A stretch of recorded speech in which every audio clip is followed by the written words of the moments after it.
اعوذ باللہ من الشیطان الرجیم بسم اللہ الرحمن الرحیم وقالوا لن تمسنا النار الا ایاما معدودا قل اتخذتم عند اللہ عہدا فلن یخلف اللہ عہدا ام تقولون علی اللہ ما لا تعلمون بلا من کسب سیئة وأحاطت به خطیئته فأولئک اصحاب النار هم فيها خالدون والذین آمنوا وعملوا الصالحات اولئک اصحاب الجنہ هم فیہا خالدون۔ صدق اللہ۔ بنی اسرائیل یہودیوں کے حالات ذکر ہو رہے ہیں۔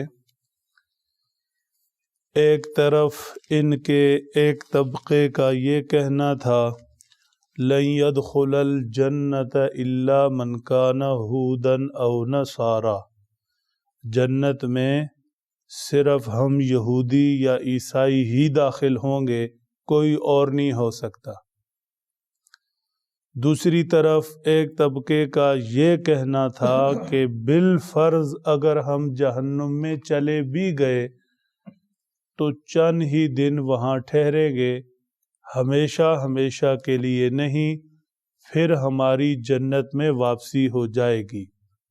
ان آیات شریفہ میں اس بات کا ذکر ہے، لن تمسنا النار الا ایاما معدودہ۔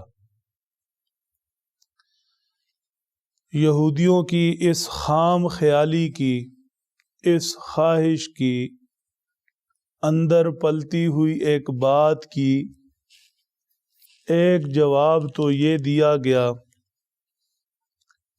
کیا اللہ نے تم سے کہیں کوئی وعدہ کیا ہے؟ مطلب کیا کسی آسمانی کتاب میں ایسی کوئی بات ذکر ہے؟ اگر ہے تو لے آؤ، سامنے دکھاؤ۔ اگر ایسی کوئی بات ذکر نہیں اور کوئی ثبوت تم پیش نہیں کر سکتے تو پھر تم اللہ پر جھوٹ بول رہے ہو۔ اللہ نے ایسے نہیں فرمایا اور تم کہہ رہے ہو ایسے ہوگا، تو مطلب اللہ پر جھوٹ باندھ رہے ہو۔ بلا من کسب سیئہ، دوسرا جواب یہ دیا گیا، ہمارا اصول اور ضابطہ یہ ہے جس شخص نے برائی کی وَأَحَاطَتْ بِهِ خَطِیئَةٌ، اور اس کی برائی نے اس کا گھیراؤ کر لیا۔ گھیراؤ کا مطلب اس کی زندگی میں سوائے برائی کے کوئی چیز رہی ہی نہیں، کوئی ایمان کا ذرہ، کوئی نیکی کی بات، کچھ نہیں رہا، دل کے اندر تک برائی گھر کر گئی، ایمان تھا ہی نہیں، یا پہلے کسی نبی پر ایمان تھا لیکن حضرت صلی اللہ علیہ وسلم کا انکار کیا، تو اب برائی نے دل میں ایسا بسیرا ڈال دیا کہ پہلے کسی نبی پر ایمان کی کوئی رمق، کوئی نور تھا، ختم ہوا۔ اولئک اصحاب النار هم فیہا خالدون، ایسے لوگوں کا ٹھکانہ جہنم ہے، ہمیشہ اس میں رہیں گے۔ ایسے لوگوں کا ٹھکانہ جہنم ہے، ہمیشہ اس میں رہیں گے۔ ہاں اگر جنت میں جانے کی خواہش ہے اور واقعتاً جنت میں جانا چاہتے ہو تو اس کے لیے ضابطہ یہ ہے، والذین آمنوا وعملوا الصالحات، اس کے لیے ایمان چاہیے ہوگا، اور پھر ایمان جیسے چاہتا ہے ویسے اعمال چاہیے ہوں گے۔ ایمان اور اعمال صالحہ یہ ہوں گے، اولئک اصحاب الجنت هم فیہا خالدون، پھر اللہ کے فضل سے جنت ملے گی، ہمیشہ ہمیشہ اس میں رہیں گے۔ اگر خدا نخواستہ ایمان سے محروم ہیں تو پھر دنیا میں ہر چیز خواہش سے نہیں ملتی، آخرت میں جنت کیسے ملے گی؟ محض خواہش سے خیال بنا کر بیٹھ لینے تھے، اپنے دماغ میں طے کر لینے سے کیا دنیا میں کوئی معاملہ ہو جاتا ہے؟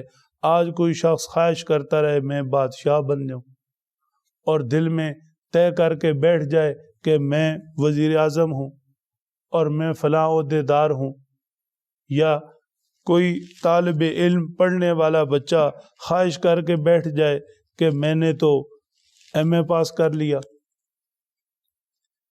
یا کر لوں گا، صرف خواہشیں پالتا رہے اور کرے کچھ بھی نہیں، ایسے نہیں ہوتا۔ لہذا صرف یہ خواہش پالتے رہنا کہ لن يدخل الجنت الا من کان ہودا او نصارا، یہود و نصارہ کے علاوہ جنت میں کوئی داخل ہی نہیں ہو سکتا، یا اس خیال میں بیٹھ جانا کہ گئے بھی تو چند ہی دن رہیں گے، یہ تمہاری خام خیالی ہے، اپنے آپ کو دھوکہ دینا ہے۔ جنت چاہیے تو اس کے لیے ایمان چاہیے ہوگا، پھر ایمان جیسے کہے ویسی زندگی گزارنی ہوگی، اعمال صالحہ چاہیے ہوں گے۔ اللہ ہمیں بھی ایمان اور اعمال صالحہ نصیب فرمائے۔